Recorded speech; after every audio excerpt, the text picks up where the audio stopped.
नमस्कार students helpline centre मध्ये आपल्या सर्वांचं स्वागत आहे। तर या व्हिडिओ मध्ये आपण माहिती घेणार आहे जेईई ॲडव्हान्सच्या रजिस्ट्रेशन प्रोसेस बद्दल। आणि हेच माहिती घेत असताना आपण त्या रजिस्ट्रेशन करत असताना लागणारी फीस आणि रिक्वायर्ड डॉक्युमेंट्स बद्दल सुद्धा आपण माहिती घेणार। पाहिलं असता सध्या आपलं जेईई ॲडव्हान्स जेईई पोर्टल आहे, या पोर्टलवरती रजिस्ट्रेशन लिंक ओपन झाली आहे, पण ते आहे फॉरेन कॅन्डिडेट आणि ओसीआय आणि पीआयओ या कॅन्डिडेटसाठी। म्हणजे जेव्हा आपण हा व्हिडिओ शूट करत आहेत त्यावेळेस जेव्हा आपण अपडेट पाहिलं लास्ट अपडेट, तर त्या ठिकाणी आपल्याला या प्रकारचे इन्स्ट्रक्शन दिसून आले आहेत। पण आता सध्या जर आपल्याला जेही विद्यार्थी इंडियन सिटीजन आहेत यांच्यासाठी जे रजिस्ट्रेशन आहे हे रजिस्ट्रेशन जवळपास आपल्याला 5 वाजेपर्यंत या ठिकाणी स्टार्ट होण्याचे ह्यूज चान्सेस असणार आहेत। तर यामध्ये आपल्याला रजिस्ट्रेशन डेट जी असणार आहे ते म्हणजे आजची डेट म्हणजे 27 तारखेपासून आपलं रजिस्ट्रेशन स्टार्ट होणार आहे।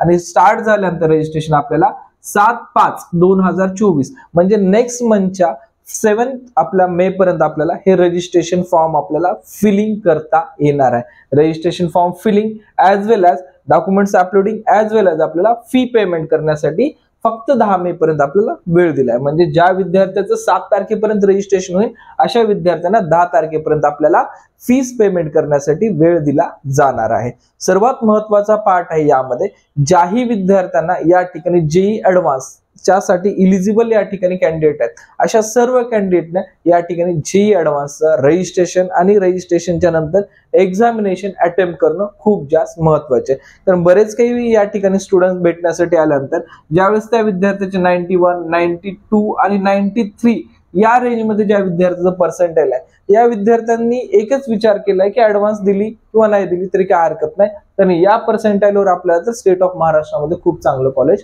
मिळणारच आहे। पण ठीक आहे मिळणारच आहे, पण स्टेट गव्हर्नमेंट कॉलेज आणि या ठिकाणी सेंट्रल गव्हर्नमेंट कॉलेजेस यामध्ये लॉट्स ऑफ डिफरन्सेस आहेत। पॅकेज, एज्युकेशन, कॉलेज सर्व गोष्टींमध्ये या ठिकाणी डिफरन्सेस आहेत। त्यामुळे सर्वांना विनंती आहे, आज आपली फीस जाणार आहे, पण इन केस आपला जर अभ्यास खूप चांगला आहे, बऱ्याच विद्यार्थ्यांच्या बाबतीत असं घडून येत आहे की हे विद्यार्थी फॉर्म भरायचं नाही म्हणत आहेत, म्हणून मी तुम्हाला इन्फॉर्मेशन देत आहे।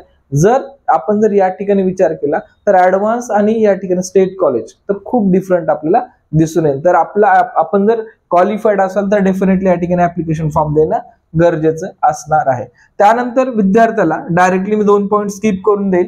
यामध्ये आपल्याला जे रजिस्ट्रेशन फॉर्म भरायचं, त्या रजिस्ट्रेशन फॉर्म भरण्यासाठी आपल्याला जी फीस असणार आहे, जेही फिमेल कॅन्डिडेट म्हणजे जेवढ्याही मुली आहेत आपल्या महाराष्ट्रामध्ये तर किंवा आपल्या पूर्ण भारतामध्ये या सर्व मुलींसाठी 1600 रुपये एक्झामिनेशन फीस आहे। लक्षात घ्या, मुलींसाठी 1600 रुपये एक्झामिनेशन फीस लागणार आहे।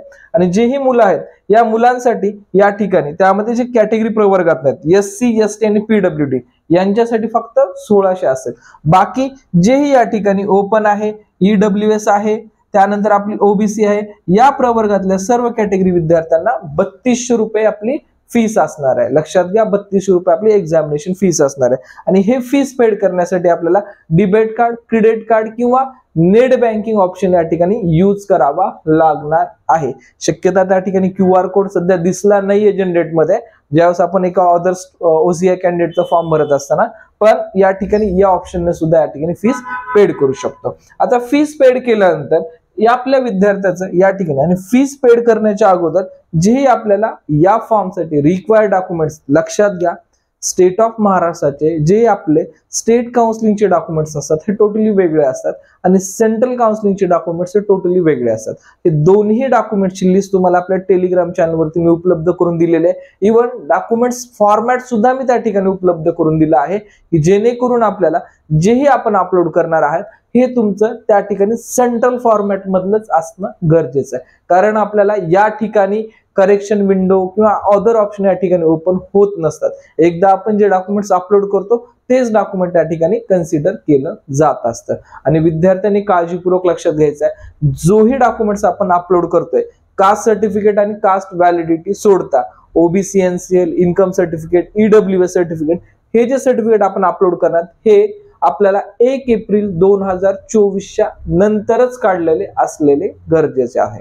आणि त्याची व्हॅलिडिटी आपल्याला व्हॅलिड फॉर्म 2025 मार्च पर्यंत असणं गरजेचं आहे. त्यामुळे हे डॉक्युमेंट्स आपल्याला खूप महत्वाचं आहे. दुसरी गोष्ट, जे महाराष्ट्रातले विद्यार्थी आहेत, खास करून ज्या विद्यार्थ्याचा स्टेट बोर्ड आहे, अशा विद्यार्थ्याच्या मार्कशीटवरती डेट ऑफ बर्थ प्रूफ हा नसणार आहे. तर त्या विद्यार्थ्यांनी 10th सनद म्हणजे जे बोर्डचं सर्टिफिकेट आहे, बोर्ड सर्टिफिकेट प्लस आपला 10th मार्कशीट, हे दोन्ही एकत्र करून आपल्याला या ठिकाणी अपलोड करावे लागणार आहेत, की जेणेकरून आपल्याला या ठिकाणी कुठली अडचण येणार नाहीये. आणि दरवर्षीचा अनुभव पाहिला असता आपल्याला जोही या ठिकाणी ज्या विद्यार्थ्यांनी जेईई मेन्सचा जो ऍप्लिकेशन नंबर यूज केला आहे, तोच ऍप्लिकेशन नंबर आणि पासवर्ड आपल्याला या ठिकाणी येऊ शकतो. अजून पोर्टल ओपन झालं नाहीये, पण ज्या विद्यार्थ्याचा आम्ही दरवर्षी ज्यावेळेस फॉर्म भरतो ऍडव्हान्स, त्यामध्ये आपला जेईई मेन्सचा जो ऍप्लिकेशन नंबर आहे, तो ऍप्लिकेशन नंबर आणि पासवर्डनी आपला या ठिकाणी पेजेस ओपन होतात आणि आपली रजिस्ट्रेशन प्रोसेस स्टार्ट होते. प्रोसेस खूप सिंपल आहे.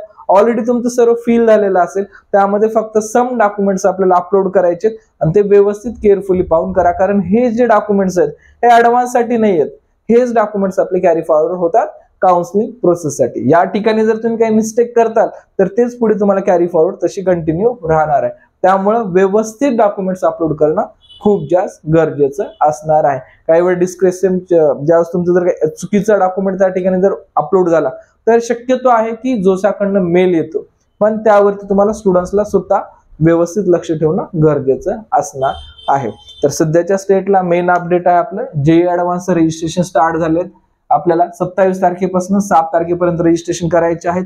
रजिस्ट्रेशनची डेट एक्झाम रजिस्ट्रेशनची फीस असणार मुलींसाठी 1600 रुपये, जर SC ST कॅन्डिडेट असतील मुलं तर त्यांच्यासाठी 1600 रुपये आणि अदर जे स्टुडंट्स आहेत त्यांच्यासाठी या ठिकाणी 3200 रुपये फीस लागणार आहे. सध्यापुरतं आपल्याला हे अपडेट महत्वाचं आहे.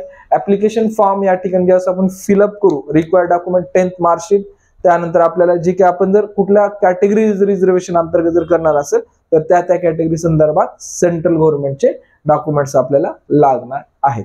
सध्याचं एक महत्वाचं अपडेट हेच आहे, यानुसार आपण